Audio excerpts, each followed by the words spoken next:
Дорогие друзья, уважаемые радиослушатели и телезрители, здравствуйте! Вашему вниманию в прямом эфире программы «Якутск сегодня» у микрофона с вами я, редактор Вета Вишнякова, наши режиссеры Мария Новгородова, Николай Слепцов-Айдын. А в нашей студии сегодня ученые, люди, которых я рада видеть, ученые умы, и я с удовольствием их хочу представить. Ректор Малой академии наук Республики Саха-Якутия Василий Павлов. Василий Климович, здравствуйте. Добрый день. Также в нашей студии сегодня доктор биологических наук, директор Якутского научно-исследовательского института сельского хозяйства Якутского научного центра Сибирского отделения Российской академии наук Михаил Чиросов. Михаил Михайлович, здравствуйте. Здравствуйте. И в нашей студии сегодня прекрасная дама, кандидат философских наук, директор Дома научной коллаборации имени Никиты Соломонова Северо-Восточного федерального университета Прасковья Никифорова. Прасковья Георгиевна, здравствуйте. Добрый день. Спасибо вам большое, что вы нашли время и пришли сегодня в нашу студию. Тема, я думаю, что интересна многим. Мы будем говорить о научной конференции, о конкурсе «Шаг в будущее». Это конкурс для молодых исследователей, то есть для подростков, для детей, которые могут вот так через такое мероприятие о себе заявить, рассказать о своих интересах, о своих каких-то, может быть, исследовательских, да, уже таких вот каких-то, я не знаю, слова не могу подобрать. Исследовательских интересах и то, что они уже сами, может быть, распознали в той теме, которая им интересна. Мне кажется, это увлекательно как и для взрослых, так и для детей. Вы организаторы этой конференции. Сама конференция началась 9 января и продолжалась она до 11 января. Сегодня мы можем подводить итоги этой конференции, и, наверное, будет важно рассказать о том, какие цели и задачи она ставила перед собой. Пожалуйста, Василий Климович, вам слово. Эта конференция мы, считаем такой флагманским мероприятием. Да, Малая академия наук как раз подбирает всех своих талантливых учеников, обучающихся через эту конференцию. Здесь открывается потенциал, показывает свои работы ребята, да, и действительно мы раскрываем все время новые таланты. Конференция все время расширяется. В этом году у нас было 44 научных направления, добавились 2 новых, да, это биотехнологии, омиксные технологии, так называемые, да, и БПЛА. Это беспилотные летающие аппараты. Соответственно, значит, с каждым годом, как я уже сказал, новые веяния в области науки, технологий, и это все также затрагивает наших юных исследователей. Дети на самом-то деле уже рождаются учеными людьми на самом-то деле, потому что они исследуют окружающий мир, но по ходу их развития, через школу и прочее, мы обычно делаем эти возможности довольно для них сложными, но на этот раз как раз вот наша работа заключается в том, чтобы вот эти устойчивые навыки, которые у них есть уже, да, каким-то образом поддержать, помочь и даже сделать так, чтобы они смогли это все раскрыть в полной мере. Конференция наша 29-й год работает, и с каждым годом все больше и больше детей. Уже мы перевалили за 1500 проектов научных. В этом году у нас было 1512 проектов, 100 детей, 100 проектов защищались онлайн. Соответственно, ребят много гораздо. Мы практически не умещаемся в нашем обычном месте. Это огромный зал «Спортивный триумф».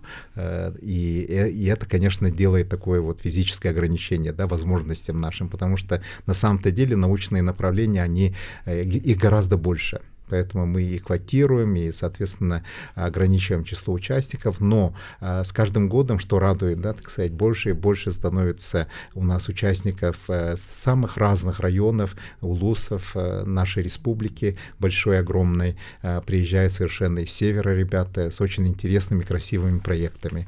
И одно заглядение, вот как раз ходить по огромным этим помещению, посмотреть на все эти интересные работы ребят, они еще приносят с собой артефакты свои, да, те, значит, прототипы, которые они сделали. Совершенно уникальная тема, которая является таким событием большим в начале года.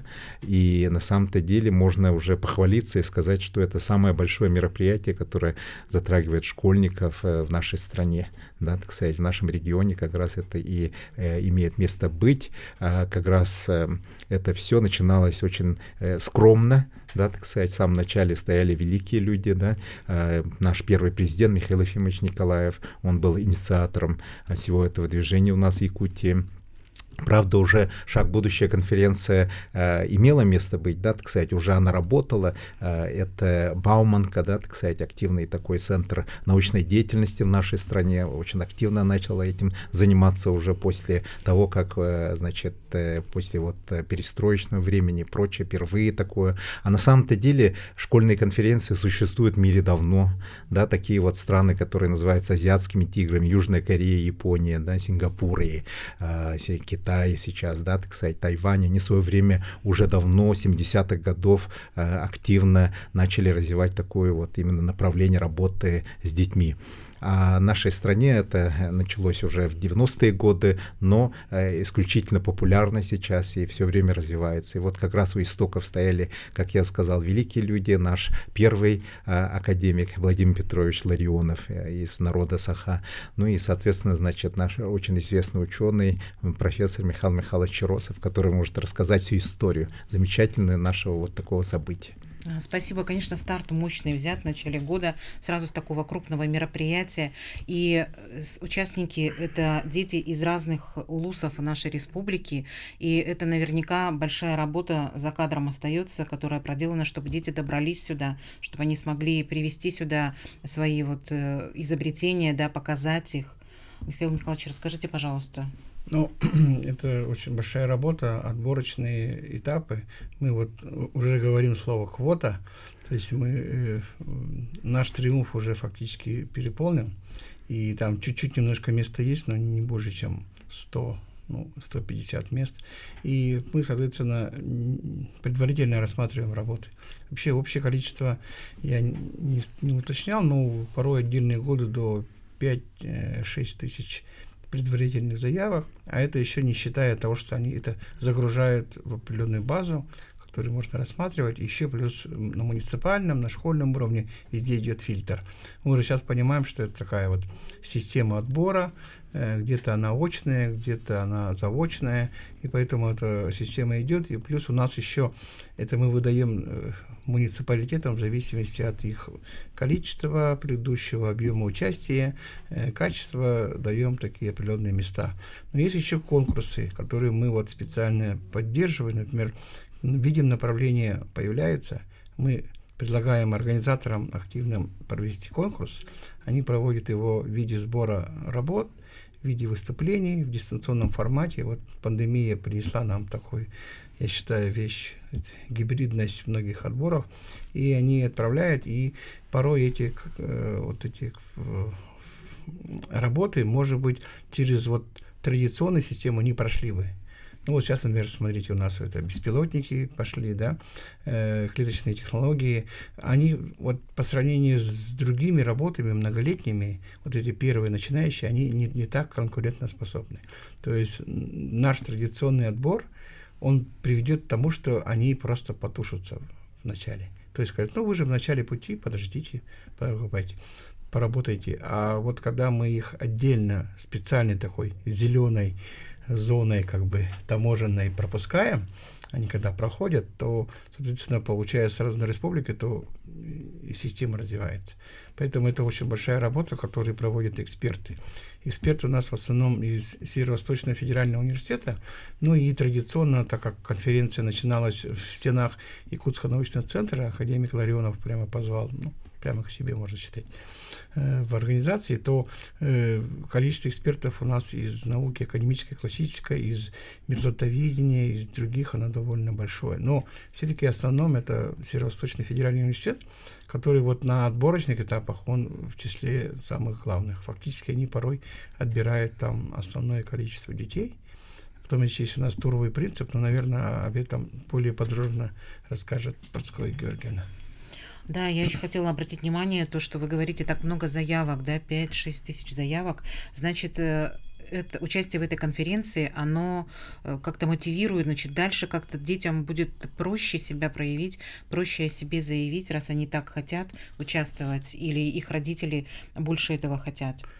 Ну, у нас есть все-таки мотивационные такие вещи, которые для школьников важны, но вот есть по стране система перечневых этих конкурсов, конференций, олимпиад, и уже вот 3 года подряд наша конференция уже входит туда, перечень. То есть там есть установка такая, 45% детей должны быть отмечены на конференции. Так как у нас большой объем, соответственно, большое количество отмечаемых, они их заносят в базу, в всероссийскую базу, значит, талантливых детей, в ГИР сокращенный. И вот Малая академия наук, она огромную работу сейчас будет делать. Сейчас они еще полмесяца будут просто не выходить из этих систем. Да, мы держатели, и действительно. индивидуальные баллы дополнения к ЕГЭ.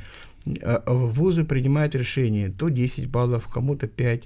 Где-то вузы есть очень такие центральные, они говорят, ну, ваша конференция 4 уровень, мы даем вам 3 балла. Но порой иногда эти 3, 5, 10 баллов — это очень важная для детей возможность показать и себя, показать, что они не просто чисто вот олимпиадные или учебные задания знают, ЕГЭ там сдают, но еще они творческие люди. И вузы это очень ценят, и они, если поступают, плюс дополнительные баллы, и они дают понять, что они нуждаются в развитии вот этих творческих навыков. Ну, это хороший стимул. Прасковья Георгиевна, расскажите, пожалуйста, о участии Северо-Восточного федерального университета вот в таких значимых мероприятиях, масштабных. Северо-Восточный федеральный университет ежегодно является площадкой проведения данного очень большого и значимого мероприятия для нашей республики. Также Северо-Восточный федеральный университет — это всегда экспертное сообщество. Да? Экспертное сообщество работает не только в дни проведения у нас в городе Якутске, да? Это очень большая работа подготовительная, да? Участие в отборочных этапах, которые начинаются с октября-ноября. А наши молодые ученые Северо-Восточный федеральный университет ежегодно выезжают в ВУЗы, да, и помогают школам, да, уже на местах отбирать лучших учеников, лучшие работы. Вот. Ну и кроме того, Северо-Восточный федеральный университет выступает не только как экспертное сообщество, площадка проведения. Северо-Восточный федеральный университет прилагает максимум усилий для развития детей. В плане того, что и эксперты, и площадка, и также у нас в университете имеются разные структуры, которые специально занимаются с детьми, привлекают их в научное творчество. Это, в частности, Дом научной коллаборации имени академика Никиты Гавриловича Соломонова. Мы занимаемся реализацией программ дополнительного образования по разным интересным направлениям. В рамках этих кружков школьники и города, и сел Республики Саха-Якутия выполняют научную работу совместно с аспирантами, студентами и учеными нашего вуза. Да. Ежегодно команда Дома научной коллаборации показывает стабильно высокие результаты. Вот, который год уже 2-е место занимаем в командном зачете. Среди учреждений дополнительного образования пока не добрались до 1-го места. Я думаю, что это еще впереди. Вот. И в рамках кружков ребята и занимаются, да, вот, с учеными, знакомятся с направлениями подготовки. Вообще я считаю, что научные работы — это очень мощный инструмент профориентационной работы. Ребята не только учатся, да, что-то узнают вот, в какой-то области очень глубоко какие-то вещи, да, не только учатся выступать, да, но и через научную работу, через тематику, да, они знакомятся с направлением. И это им очень сильно помогает в профессиональном самоопределении. У нас в практике, да, Доме научной коллаборации дети, которые, ну, в основном большая часть после окончания школы поступает на направление именно, да, и в Северо-Восточный федеральный университет, и в центральные вузы, да, поступать именно по направлению кружков. Я это считаю, что это самый важный, наверное, результат нашей деятельности, и в том числе вот в целом конференции «Шаг в будущее». Да, мы помогаем не только развиваться, но и показываем путь дальнейшего, да, вот, развития ребенка, куда он может поступить, вот, и так далее. Спасибо. У нас до конца нашего первого блока остается 5 минут. Мне было бы интересно узнать, вот вы как зрители, перед вами прошло очень много выступлений детей, да, которые вот как-то о себе решили заявить, что-то новое они для себя узнали, может быть, что-то новое интересное для вас. Несмотря на то, кого выделили судьи, может быть, вы сами какое-то выступление для вас показалось очень интересным. Но это мой вопрос. Возможно, у вас есть еще что-то, о чем я не спросила, и вы можете тогда об этом рассказать. Ну, вот мы проводим, я называю неофициальный командный зачет. Это в Москве такая есть система, рейтингуют регионы. Мы там иногда призерами становимся, один раз даже выиграли абсолютный кубок. Ну, как-то интересно было, но мы ее немножко переделали, и у нас так называемый есть знаменатель, числитель. Числитель — это количество участников, которые приехало с муниципального района. Мы еще делаем впервые вот конкурс среди школ повышенного уровня, среди дополнительного образования, вот Парская Георгиевна о нем сказала, и делаем среди точек роста. Вот эти 3 конкурса больше никто в республике не проводит. Мы их проводим по результатам участия на республиканской конференции. И вот постоянно проводим, уже больше, не знаю, лет 15, наверное, точно проводим. И вот это как бы интерес очень большой пошел. Я даже удивляюсь, многие прямо требуют, значит, главы улусов, районов, говорят, покажите, какое место рейтинг мы занимаем. Причем конкурс добровольный. То есть захотели, подали заявку, там, посчитали, сами считают, мы проверяем. То вот мы видим, что баллы в целом растут. Ну и, например, вот, значит, Дом научной коллаборации второе место занимает, потому что там есть и большие в образовании, и маленькое, и так далее. И они все делятся на вот этот числитель, и получается большая делегация ДНК, она, значит, меньше баллов берет, чем, например, Лигойская школа, или это Нюрнбергский домообразование, которое привозит меньше народа, да, то есть вот здесь у них объем большой, Соломоновское чтение проводят, значит, ДНК. Поэтому это такая своеобразная игра, но все равно индикатор. Это как бы средняя температура по квартире. Поэтому у нас, вот, например, Чурапчинский улус, он 4 года подряд первые. Они вообще как эти на Оскар ходят. Потому что в реальности никто их не может пока обогнать. Причем я смотрю, каждый год у них разница возрастает. Нирнгри, они лидеры в малых делегациях. Почему они так успешны? Ну, потому что они достаточно очень неплохо готовят, взаимодействуют, у них очень творческие учителя, у них есть учителя, которые вообще лауреатов там, всероссийского уровня готовят. Очень важна же не только работа, как вот многие считают, ученый и школьник, важнее учитель и ребенок. Потому что от него все идет посыл, установка, связь. Тогда в Чурапчинской школе получается сильная... В Улусе в целом. В целом система, температура. И там мы еще считаем охват школ. То есть если больше школ, то коэффициент выше у них, балл, который умножается. А есть бывают районы, где меньше охват, половина, например, школ. Вторая половина не попадает в делегации. То есть конкурентоспособность. Получается, в том же Чурапчинском Улусе у них практически все школы есть в делегации. То есть везде хоть-то маленькие, но звездочка есть. Хотя, говорят, в районы не особо хотят ехать, а получается, там хорошие учителя, значит. Ну, они творческие люди, это было всегда. Вот Москва всегда поражается, она видит карту, где откуда приедут люди, и говорит, вот вообще большая часть республики приезжает. В других регионах порой районный центр и все, Челябинск и все. То есть из области там меньше намного. То есть мы вот гордимся этой системой, она была поставлена еще вот в то время, когда только начиналось. И Чурапчинский район даже лучше, чем Якутск? Якутск, он просто объем детей большой, и у них, получается, есть много лидеров. Мы не говорим, что это они качественная, да, так сказать, качественная оценка, мы оцениваем качество. На самом деле, да, так сказать, лучшие результаты, когда люди работают вместе в тандеме, да, так сказать, когда есть сообщество. И мы на самом-то деле рассматриваем, что в любом успехе есть как раз доля того, что все делается совместно вместе с детьми, да, так сказать, работает целая деревня, как говорится, да, так сказать, и проект красивый уже выходит. На самом-то деле это действительно так, потому что мы науку делаем все вместе, да, на самом-то деле это не индивидуальная такая тема, а на самом-то деле это большая совместная работа. В научных группах, в коллективах, в институтах, лабораториях. Мы тоже такую же насаждаем у детей, что они работают сообща. И победа общая. В этом блоке мы поговорили о том, как вы видите организаторы, да, эту конференцию, какие цели вы ставите перед собой этого мероприятия. А во втором блоке у нас будут непосредственно участники этой конференции «Шаг в будущее», победители из школы Якутска и школы города Покровска. Дорогие радиослушатели, дорогие телезрители, оставайтесь с нами, не переключайтесь. Мы во втором блоке продолжим говорить о познавательном, интересном, о науке. Уже расскажут сами участники конференции, и я думаю, что будет интересно. Мне точно, да. Оставайтесь.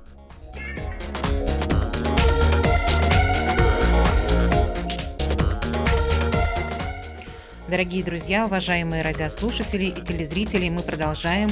В нашей студии люди науки, и по-прежнему с нами Василий Павлов, ректор Малой академии наук Республики Саха-Якутия. Василий Климович, я рада вас видеть во втором блоке. Спасибо, что вы остались. И к нам присоединились участники конференции, научной конференции конкурса «Шаг в будущее», участники и лауреаты. И те, кто был назван лучшими в этом конкурсе, в этой конференции. Я рада вас представить и с вами познакомиться. В нашей студии сегодня Карина. Карина Китаева, ученица 11 класса школы номер 3 города Покровска. Карина, здравствуйте. Здравствуйте. Спасибо, что вы пришли сегодня. Также в нашей студии сегодня Айтал Винокуров, ученик 9 класса, школа номер 39 города Якутска. Здравствуйте. Здравствуйте. Айтал, и спасибо, что вы пришли сегодня в нашу студию и пришли и принесли с собой еще что-то интересное, и мы сегодня, конечно же, об этом поговорим. Также в нашей студии Роберт Пазынич, ученик 9 класса, школа номер 25 города Якутска. Здравствуйте. Роберт, здравствуйте. Здравствуйте. Тоже рада вас приветствовать, рада вас видеть. Вы молодцы. Во-первых, я вас поздравляю с участием в таком масштабном мероприятии, с тем, что ваш год вот так начался, да, с такого вообще интересного события. Я думаю, что вам интересно, потому что некоторые из вас участвуют не первый год. Ну и, конечно же, мой вопрос будет: какие темы вы представили, какие изобретения вы представили на конференции, почему вы выбрали каждую свою тему. У вас есть тема экологии, да, есть тема патриотизма, тема инклюзивная. Почему именно эти темы вы затронули, как вы выступили и вообще ваши общие впечатления от конференции? Вот такие вопросы я планирую вам задать. С какого хотите, начинайте. И кто начнет? Наверное, девушка, да, наша? Давайте, Карина. Тема проекта у меня была комплексный анализ писем с фронта, создание образа якутского солдата периода... Поближе микрофон чуть-чуть просит, вот можно поближе, а книжки вот сюда сбоку сделать. Угу. Создание образа якутского солдата периода Великой Отечественной войны. Получается, начали мы вообще с другого. Мы начали с изучения биографии ветеранов из семей наших школ. И таким образом, пока мы изучали биографии, мы наткнулись на письма в семейных архивах наших одноклассников. Сейчас как раз Карину показывать, можно прямо вот рядом с ней прям показать. Можете, Карина, говорить и показывать. Прямо вот сейчас вот камера на вас. И поняли то, интересно, что изучать письма оказывается очень интересно. То, что это бесценный документ, все-таки, который показывает нам солдата, его характер. И можно посмотреть? Это вы сами прямо сделали вот это? Да, сами распечатали. А в этой книге уже биографии солдат, которые уходили из семей нашей школы. Это работа с музеями, да? С музеями, с семейными архивами. С семейными архивами. Вроде бы брошюра небольшая, да, но сколько здесь ценного материала. Почему вы решили эту тему выбрать? Вы еще представили свою работу в 2025 году, который назван годом защитника Отечества. Мы начали тему эту изучать еще в 2022 году, получается. Но так как тема все-таки вечная, все равно. И мы подумали, что она будет актуальна всегда, ее будет интересно услышать всем. Еще и юбилей Великой Победы в этом году. К нему тоже приурочено. Это замечательно, потому что на самом-то деле, может быть, я вот, например, про себя могу сказать, что я, наверное, одно из последних поколений, которое когда-то писало письмо. А тут уже они, значит, Карина, да, изучает тот стиль, тот метод общения, который уже сейчас стал совершенно историей, да, так сказать. И это же удивительно, да, раскрывать как раз страницы истории и быть свидетелем, участником, держать это все. Это замечательно. Так что поздравляю Карину с таким замечательным проектом. Я тоже присоединяюсь. Вообще то, что молодежь, она знает и интересуется вот событиями Великой Отечественной войны. Вас это совсем ведь не коснулось. Если, допустим, у меня бабушки и дедушки, да, с этим соприкасаются, соприкоснулись, и моя мама с этим соприкасалась, да, она ребенок войны, то ваше поколение, вы же дальше. И вот то, что у вас есть такой интерес, мне кажется, это очень ценно, очень дорого. То, что вы сможете и сами об этом говорить, и друг с другом, и потом передавать за своим детям. Вообще, вот вроде бы она такая простая, да, брошюра, но очень дорогая, очень ценная. А можно ли как-то вот сказать, что какой вы были до того, как вы прикоснулись к этой теме, к этому проекту, и что-то эта тема вас поменяла, как вы сами считаете? Но эта тема дала как-то понять состояние не только на фронте, но и в тылу. Большинство ведь и фильмов, и рассказов о том, как все воевали, но не говорили, как солдаты относились к семье, как было у них дома, и вот заглянули так внутрь вот этого всего. Обратную сторону медали увидели. К этой теме невозможно без слез прикасаться, да, она действительно переворачивает все внутри, там, потому что очень много всего, и боли, и страха много, и несправедливости много, и, конечно же, много великого, да. Вот что вам запомнилось? Может быть, вот что-то такое, что вас вот прям в самое сердце? Запомнилось, как... какая-то, может быть, история, которую вы вот через эти письма, да, может быть, что-то можете рассказать? Солдатам было очень обидно, когда им не писали их близкие. Они всегда говорили то, что мне обидно до слез, почему вы меня забиваете. Вот это, наверное, больше всего трогало. Это он кому писал? Своим родителям, сестрам, братьям. А почему друзьям. он решил, что его забывают? Ему не приходили письма из дома. Хотя они могли не приходить не потому, что его забыли, да, потому что они просто могли не дойти. Все равно боялись. И мне кажется, вот эти письма, да, они так были нужны ведь, да, ну, мне кажется, это так и было, так были нужны для того, чтобы поддерживать солдата, что вот то, что его ждут, то, что он нужен, то, что победа нужна. Спасибо вам большое, вы большая молодец, вас поздравляю. Спасибо. А вы ожидали, что будете в числе победителей? Нет, на самом деле. В первый раз то, что приехала, я думала, я надеялась хотя бы войти в 5 просто. Ну, так вот оказалось. Очень обрадовалась. Поздравляю. Передадим слово вашим коллегам по этому мероприятию. Роберт, расскажите о вашей теме, о том, как вы к ней подошли, почему ее выбрали. Моя тема называется «Современное состояние экологии и географическая характеристика водоемов ресурсного резервата КНКМ». К этой работе я пришел, так как в 22 году или в 23 году я пришел в летний лагерь, свой школьный летний лагерь в КНКМ. Мы там работали, собирали данные. Я думал, это не мне, просто так собирали, изучали реку КНКМ и озеро Пана. Потом начался учебный год, и ко мне подходит мой учитель биологии, говорит, вот мы собрали данные, сделали вот работу, надо там еще что-то поделать. Хочешь присоединиться, рассказать вот на НПК? Я согласился, мы начали работу, потом я свой первый год начал рассказывать, и как-то до всероссийского дошел. На всероссийском я занял 3 место, да, 3 место занял. Потом в 24 году 2 год пошел в летний лагерь в КНКМ. Тоже пособирали, поизучали и пришли вот в город, Институт биологии под руководством научного консультанта Любовь Иннокентьевны Копыриной.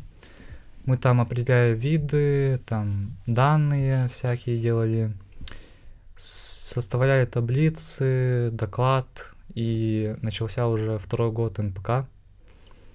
Вот. Я рассказывал, недавно вот в Триумфе было так, рассказывал, прошел 2 этап. Во 2 этапе тоже рассказал все, на вопросы отвечал и вот лауреатом стал. Я вас поздравляю, тема экологии важная. Да, в наше время важно, потому очень, что... да. Вы участвуете в такой конференции уже не первый раз. Да, 2 год. Что это дает вот для вас? Как вы чувствуете, насколько меняется ваша жизнь или ваше мировоззрение после участия в этой конференции? И какие перспективы открывает такое участие для вас? Например, у меня поменялись взгляды вот на экологию саму, потому что я узнал очень много, когда изучал вот все воды. Перспективы, там, будущее начал задумывать вот об экологии. Вы как-то будете свою дальнейшую профессию связывать с этой темой? Я думаю, да, наверное, буду. Но мы еще посмотрим. Но, скорее всего, буду. Еще пока вы в поиске, да? Да, Ну, в это поиске. Ну, хорошо, да. это хорошо, это верно. Спасибо большое, тоже вас поздравляю, Роберт. Спасибо. Айтал, теперь давайте про ваше изобретение. Мне очень уже интересно, потому что ваше изобретение в помощь людям с ограниченными возможностями. И вы большой молодец. И я вас с удовольствием хочу послушать. Моя тема называется «Интерактивная лента Брайля. Новые возможности методики преподавания азбуки Брайля». В прошлом году мною было изобретено Поближе микрофон, чуть-чуть просит режиссер. и запатентовано новое простейшее устройство, выполненное в виде ленты Мёбиса, на обе поверхности которого нанесены изображения букв и тактильные точки. Их можно почувствовать кончиками, да? Пальцев. Можно? Мгм. Опытные образцы алфавита Брайля на ленте Мёбиса были опробированы на базе Якутской республиканской специальной библиотеки имени Егорова Горного. В целом, пользователи признали новизну, отметили удобство в использовании и практическую значимость. Но было одно «но». То, что для самостоятельного пользования необходима помощь зрячего человека. Мгм. И чтобы решить эту проблему, мы разработали новое приложение, которое называется Tilfa Repeater. У кого-то телефон? Ой. И для данного приложения мы также создали новую ленту Это уже заламинированное как будто бы. из пленки, где с одной стороны, А вы отключите, пожалуйста, звук, а то вам будут звонить. буквы и их тактильные точки, а Мгм. задние их индивидуальный QR-код. Мгм. И в свою очередь приложение сканирует QR-код и Мгм. воспроизводит звук буквы. Да вы что? Мгм. А можете показать, да, сейчас прям Да. получится? Так интересно, я думала, как-то вот эти точки, они повторяют очертания буквы, оказывается, они не Нет, повторяют нет. ее. Всего поддерживается 3 языка: русский, английский и якутский. Это вы сами придумали? Приложение? Нет, не приложение, а вот что так можно сделать. Да. Это очень круто.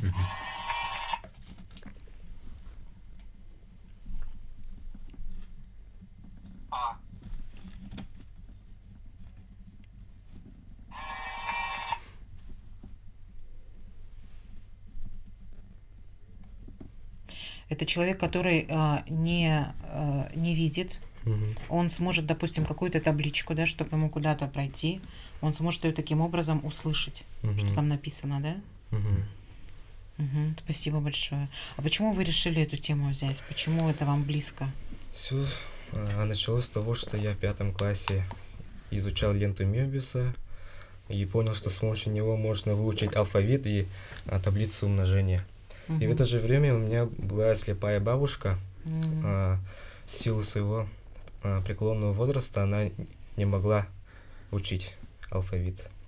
И я хотел ей как-нибудь помочь. Ой, какой вы молодец, так трогательно. Мгм. И я понял, что у незрячих людей есть свой алфавит, и решил совместить свою ленту и алфавит Брайля. У меня прямо слезы в глазах, настолько меня это вот тронуло. И как ваша бабушка отнеслась к вашему изобретению? Но она не успела еще. Ой, Да.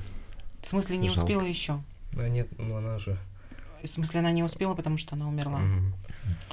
Ой, ну это, конечно, жаль. Но зато она вас вдохновила, да, вот Мгм. на такое изобретение, и вы можете помочь другим людям, Мгм. у которых проблемы со зрением. Сейчас со зрением же вообще у многих, да, проблемы, Да. потому что мы сейчас все очень много проводим времени за компьютером, за айфонами, и все равно оно чуть раньше садится, чем могло бы, да. Поэтому, конечно. Ну, а те люди, которые совсем без зрения, да, которые не смогли видеть глазами, это, конечно, для них очень большая помощь. Мгм. А как вы сами оцениваете свое выступление на этой конференции и кого вы считали своими конкурентами? Может быть, какие-то выступления вам самому понравились других? Ну, чисто для меня все выступления казались очень хорошими. Ну, я думаю, что я выступил достаточно хорошо. И поэтому эксперту поставили мне высокий балл. И за это я ему очень сильно благодарен. И У вас есть значки такие, это тоже, да, наверное, что-то? ну, это за шаг в будущее, вот это, Мгм. за ленту. Очень красивые, ага. Ага. И елка президента. Мгм. Я вас тоже поздравляю. А вы еще где-то будете показывать ваши изобретения, ваши работы? Где вы еще о них будете или планируете рассказать? В Всероссийском НПК. Мгм. Ну, уже определены, да, на самом-то деле у нас победителей 647 человек, да, кстати, из них лауреатов 44, вот как раз лауреаты сидят, да, и определены самые известные перечневые мероприятия федеральные, да, в которых они примут участие. Вы уже знаете, да, свои конференции, в которых вы рекомендованы, да? Какие конференции? На международный форум «Шаг в будущее» приглашены весной. Мгм. А вы, Рут? Я также на международный приглашен «Шаг в будущее». Мгм. А я на всероссийский конкурс «Наука, творчество и духовность». Мгм. Еще больше людей узнают о ваших изобретениях, да, о том, что вы, о ваших проектах. И вы там тоже будете соревноваться, там тоже, то есть вы будете уже представлены среди лучших, отобранных, там Да, тоже, это тоже будет соответственно, соревнование. это на самом-то деле конкурс, да, действительно. Там показывают свои работы, и наши ребята тоже очень хорошо там выступают, становятся лауреатами, призерами, с чем мы очень рады всегда, да, вот показывая свои инновации, например, как вот сделано здесь, да, так сказать, и свои научные работы, они еще и расширяют круг знакомств, друзей новых обретают, и это самое замечательное, потому что в дальнейшем работать, да, это всегда в коллаборации, в сотрудничестве с кем-то, и находят свои пути развития дальше. Какая у нас молодежь замечательная, да, вы такие темы взяли хорошие. Айтал меня вообще растрогал, я прям даже собраться не могу. У нас остается до конца эфира чуть больше, да, минуты, почти минута. Может быть, 2 слова, кто-то что-то хочет еще сказать, что-то, может, я не спросила. Ну, Пожалуйста. Ну вот, например, вы вот сказали про дружбу, про то, что находите новых друзей. Это вот про меня. Я вот когда в прошлом году на Всероссийском был, я из своих ребят, ну, сначала мы не были знакомы, потом на Всероссийском мы стали больше общаться и в итоге стали друзьями. Замечательно. Может быть, кто-то еще что-то хочет сказать, или уже Да, тогда Ирина. будем заканчивать? Василий Климович, Да. Ну, естественно, я всегда вот очень на самом-то деле рад за наших юных исследователей. Перед вами открывается удивительный путь в мир науки. Наука везде, да, так сказать. Чем угодно вы можете заниматься в будущем, да, но вы будете уже людьми, которые занимались наукой, и будете всегда смотреть это с научной точки зрения. С чем я вас и поздравляю. и это чудесно. Я поздравляю всех вас с таким отличным началом года, слушателей и зрителей. Благодарю за внимание. Всем хорошего плодотворного вечера. Спасибо гостям.